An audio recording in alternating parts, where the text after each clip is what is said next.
Good afternoon, Admiral, captains, command master chiefs, and other guests. I can't tell you how much I appreciate the opportunity to share with you today. Thank you in advance for indulging me. It truly is an honor to be here.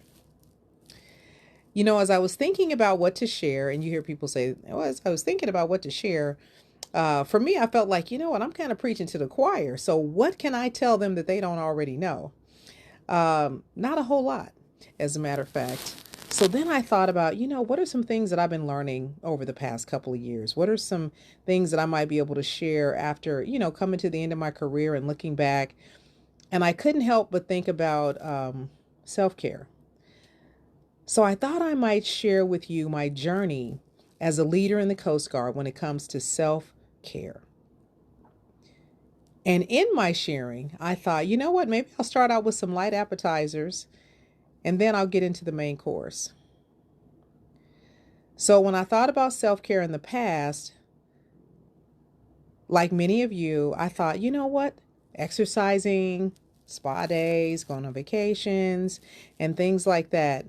Not that it's not some of those things, but at a certain point, I had to think, you know what? Maybe I need to expand my thinking. I remember once when it was the government shutdown and we were going around, the admiral, my active duty counterpart, and the chaplain talking to different units and things.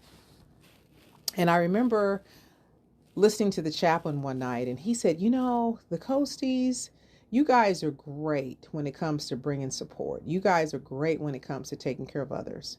But when it comes to being on the receiving end, pardon my language, you guys suck. So as I thought about that, I'm like, how do you take that persona on of being on the receiving end when you're hearing things like work hard, play hard, no pain, no gain, burning the midnight oil, you can sleep when you're dead? I mean, those kind of things don't really breed self-care.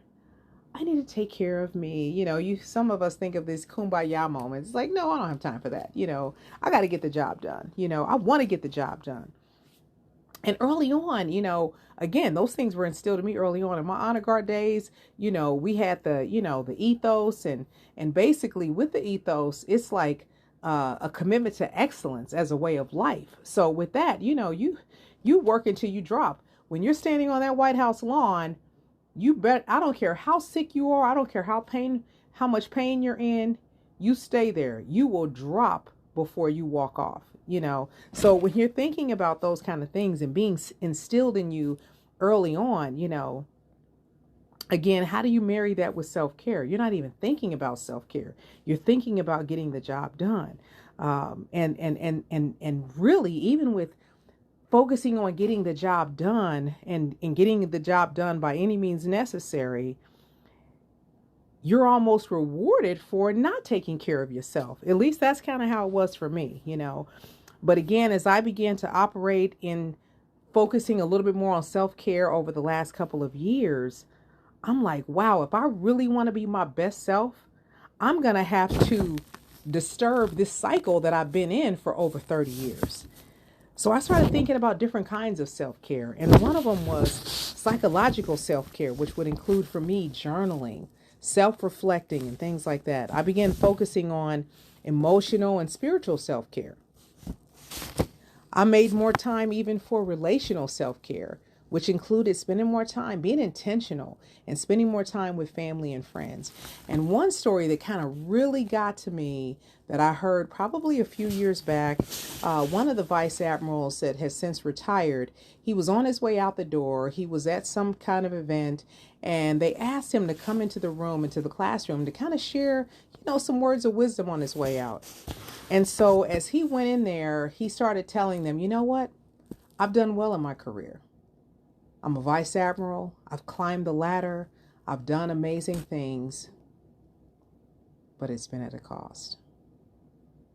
He said, I was in the car with my son not too long ago, and my son said, Dad, you weren't there for this. You weren't there for that. You missed this. You missed that.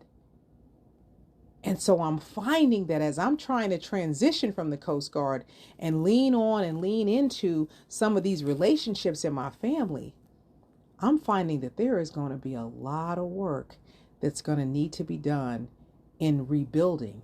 And I only hope that I can rebuild some of these relationships. His story resonated with me. As a matter of fact, it stung. I couldn't help but think about my daughter and think about how many times did I have an opportunity where I could have said no and should have said no to do this or that with her, and I chose the Coast Guard. That's time I can't get back. And at the same time, as I think about this Vice Admiral story, and I'm thinking, I don't want that to be me. I don't want that to be my daughter. I don't want that to be my story. So I need to do some reevaluating. I need to do some things a little bit differently. I started thinking about professional care. And as I thought about professional care, I'm thinking, you know what? I need to set some boundaries. I need to set some boundaries anywhere and everywhere that I can. We work in an operational world, in an operational organization. So there's times where you can't. But where you can, do something. Make a change. Put your family first. Put you first. There was one area as I thought about self-care that I really didn't think about too much. But good old COVID put that on the map, and that's when it came to mental health. I think COVID helped us to look at mental health a little bit less taboo than it was before. But again, when it came to mental health, I'm not thinking about mental health at all. I'm thinking about, you know how you're in that football huddle and they're pumping you up as you get ready to go out and play the game. So I'm thinking, some of the things that I heard to pump me up at different parts of my career. A well-built ship tied to the pier is safe. But that's not what it was built for. Master Chief, that's not what you were built for. Captain, that's not what you were built for. That's not what I was built for. If you want to get what you've never had, you've got to be willing to do what you've never done. Yes, I received that. All right, yes, let's do the dang thing. That's not teaching me about necessarily self-care. Go get them. Do whatever you got to do. We got this. You got this. And through that process, as I began to evaluate myself a little bit more, I started realizing, you know what? I'm pretty decent at disconnecting from certain emotions. After all, this isn't a military service where I can be too emotional, and certainly not as a woman, not if I want to succeed. I thought, wow, this skill to be able to turn off my emotions or to separate myself from my emotions just by making the decision to do so, that's pretty good. I thought it was serving me well. Maybe to climb the ladder, maybe to navigate through some challenges, but not really, not really. So as I thought about this type of care, this type of mental health care, that journey for me started, that journey of awareness for me probably started maybe a year or so before I had my retirement ceremony. I was at a women's leadership symposium and there was an E5 on the panel. And this E5 that was on the panel, she began sharing how she went around to different women at her unit to ask them, hey, I'm going to this symposium. What can I bring to this symposium that you would like me to share since you're not able to go? She said 80% of those women basically shared a story of sexual assault or sexual harassment. I'm like, what? 80%? That's a little high. I'm not sure if I'm buying that. And as I began to look around the room at other senior leaders, senior female leaders at that, many of them seemed to have that same expression of disbelief that I had. A few months later, I'm at a Dare to Lead workshop being led by a commander and an 06 in the Air Force. And one of the things that the commander said was, I'm on a plane. I'm sitting next to this E5. We're talking. I'm listening. He's sharing. And at some point he asked me, so, do you get sexually harassed every day? She thought, what? What kind of question is that? She said, no. Why would you ask that? His response was, well, one of my shipmates, she gets sexually harassed every day, so I just thought that was something that all women went through. This commander had an aha moment at that time. She said, I've gone through sexual assault and sexual harassment in my career early on. But because I had not been seeing it at my level, I thought it was fairly non-existent, only to come to discover that it's still happening. I've just promoted out of it. And as she shared that, what do you think I started thinking about that E5 that was sharing at the symposium? Wow. I promoted out of it. People aren't doing that in front of me as an E9. And as I began to go back to my unit and share that story, I was blown away at the women that were coming forward and telling me their stories. And you could literally see the pain that these women were wearing like a badge of shame. My heart hurt for them as I listened. I'm like, oh my gosh, these women are coming out of the closet. I'm at the flag conference maybe a couple months later, and I'm told that I'm going to be one of the gold badges on the panel. I was trying to think, okay, what am I going to talk about? Then it hit me like a bulldozer. Oh my gosh. I know exactly what I need to talk about. I need to share, now that I have the ear of the commandant, the vice commandant, all the flags, all the gold badges, and all the senior civilians in one room, I can be a voice for these women that probably feel like they don't have a voice and feel like they haven't had a voice since it happened to them. But as I thought about it, I said, you know what? If I'm going to make this real to those in this audience, I need to start by sharing my own story. The story that I had not shared and had never shared publicly in over 30 years. But if I want to make it real to them, if I want to make it resonate with them about this topic, I've got to be vulnerable. I didn't really want to be vulnerable, but I knew I needed to, especially for these women.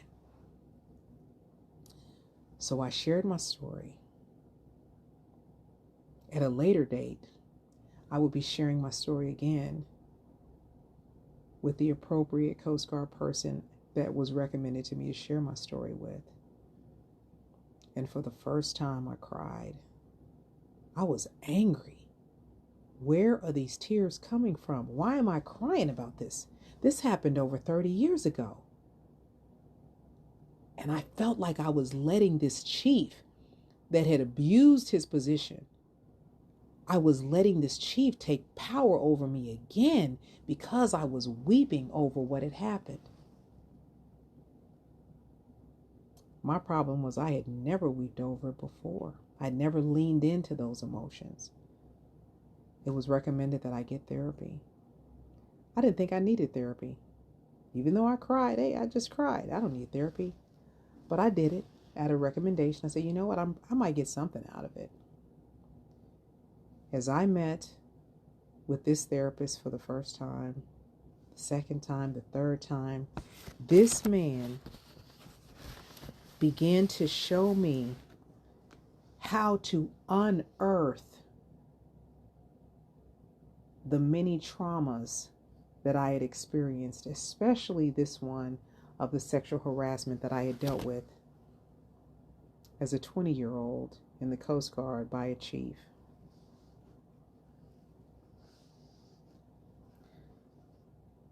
This man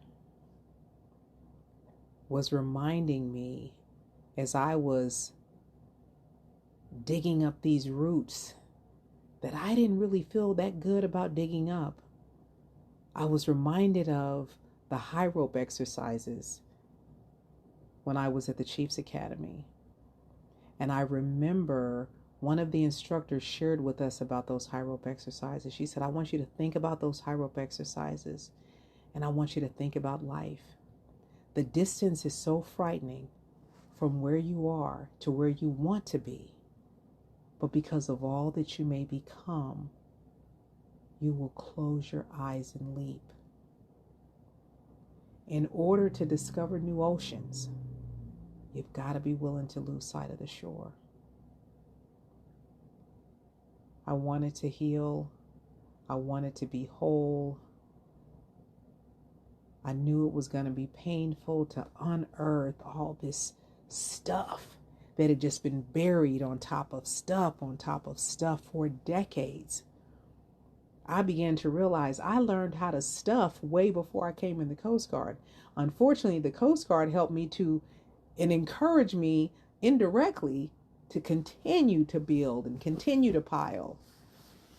But this man was showing me how to unearth all of it. Dig in, lean in, weep, mourn, heal.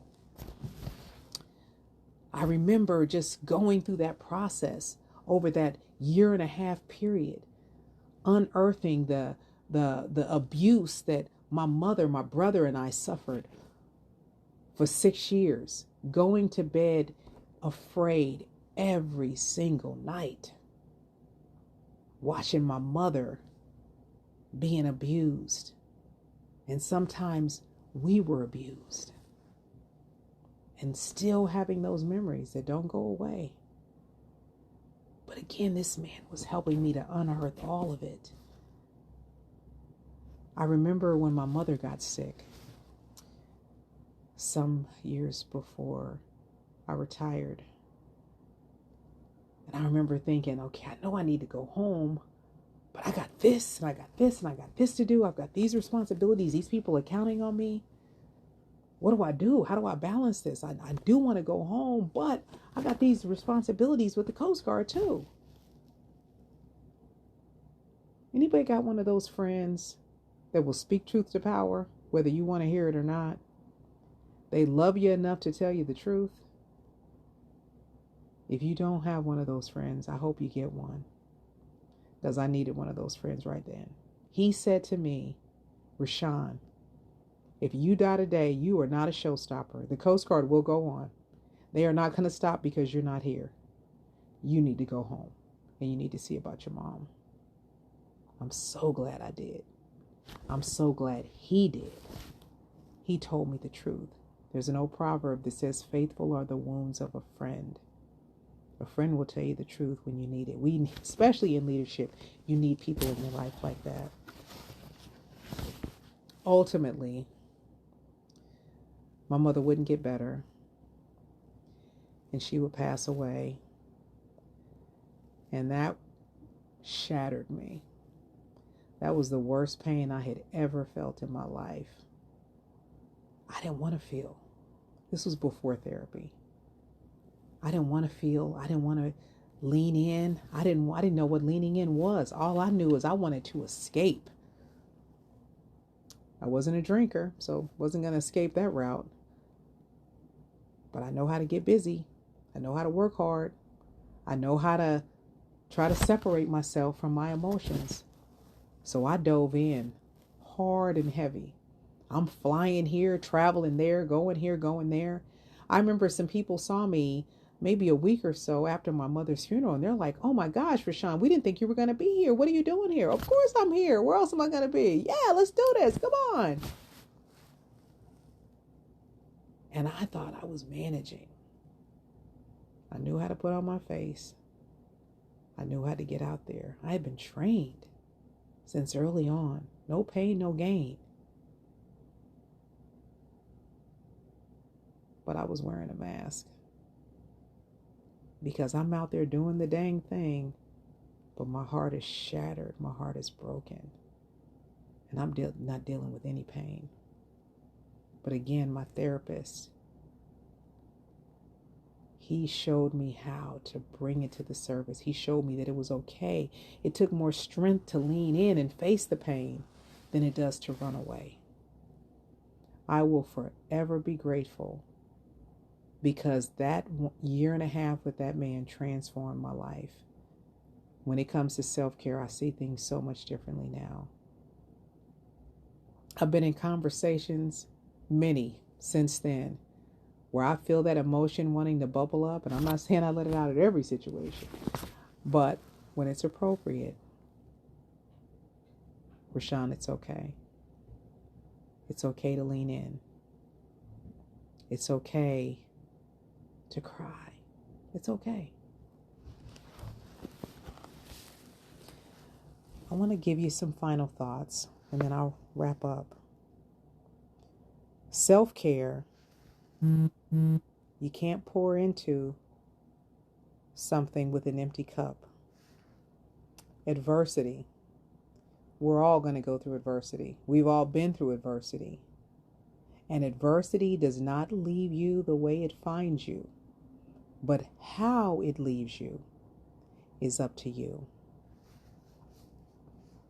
Self-care means giving yourself permission to pause.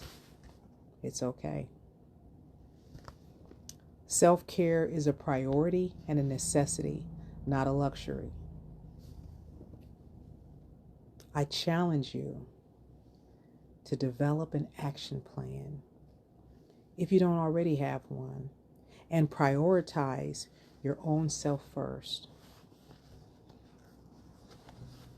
Why do I share this with you? Because as I evaluate the many conversations that I've had over the years of my career, and looking at the things that I've learned over the past couple of years, sadly, there's a lot of people like me walking around. And if I can help anyone to minimize some of the challenges that they could go through by sharing my story, that's the least I can do. I think about some of the heroes that I've had over the years. Desmond Doss was one of them. They even did a story about his life in Hacksaw Ridge. As I studied his life as well as some of the other heroes that I've had over the years, in my opinion, I saw how, for me, they made self-care a priority. And it moved me to make changes in my own life. You don't need me to tell you that you're strong, that you're powerful, and that you're capable. Desmond Doss, like many other people, many other heroes that I knew, these were ordinary people that did extraordinary things and changed the world. And I have no doubt that inside of each and every one of you is that same strength, that same power, that same capability. And my challenge to you is to find that person inside of you, awaken it, and unleash it. Unleash it. Why? So that through self-care, good self-care, you can offer those within your circle of influence the very best of you and not what's left over.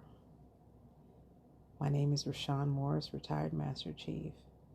Thank you again so much for the opportunity to come and share my heart with you at the MACOM. God bless you all, and Semper Paratus.